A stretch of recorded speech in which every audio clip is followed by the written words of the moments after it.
Notre émission de ce matin est consacrée à l'eau et nous allons tenter de répondre aux interrogations de certains de nos auditeurs qui s'inquiètent de la prolifération des algues vertes sur les plages et se demandent si c'est dangereux.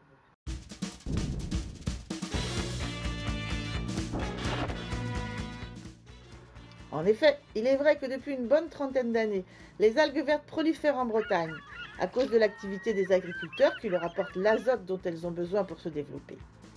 L'épandage des lisiers des animaux se fait en quantité bien trop importante. Ces excédents sont lessivés par la pluie en hiver et finissent dans les rivières et la mer, ce qui a pour conséquence les marées vertes.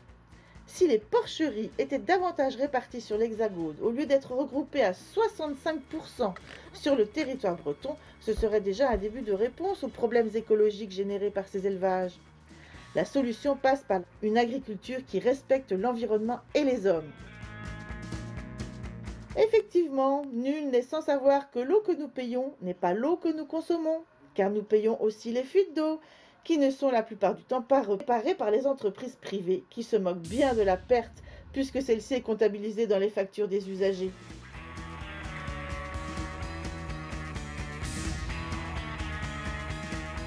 La facture atteint 2 milliards d'euros, et une enquête récente sur l'état des réseaux de distribution d'eau jette un pavé dans la mare. 1 litre d'eau sur 4 n'arrive jamais jusqu'au consommateur.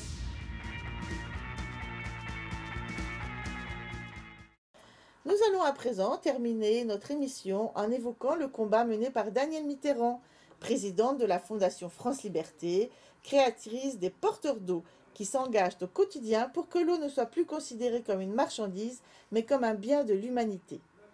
Chacun sait que sans eau potable, il n'y a pas de vie ni de droit de l'homme possible. Et pourtant, le constat est alarmant, puisqu'1,5 milliard de personnes dans le monde ne disposent pas d'accès à l'eau potable et que 2,6 milliards ne sont pas raccordés à un réseau d'assainissement.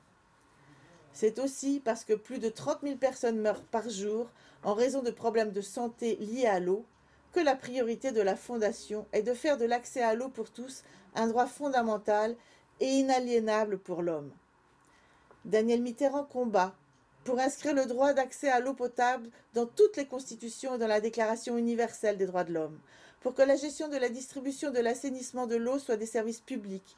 Et enfin, elle affirme qu'en prélevant 1% du budget mondial de l'armement pendant 10 ans, cela suffirait pour que chaque être humain dispose au minimum de 40 litres d'eau potable par jour.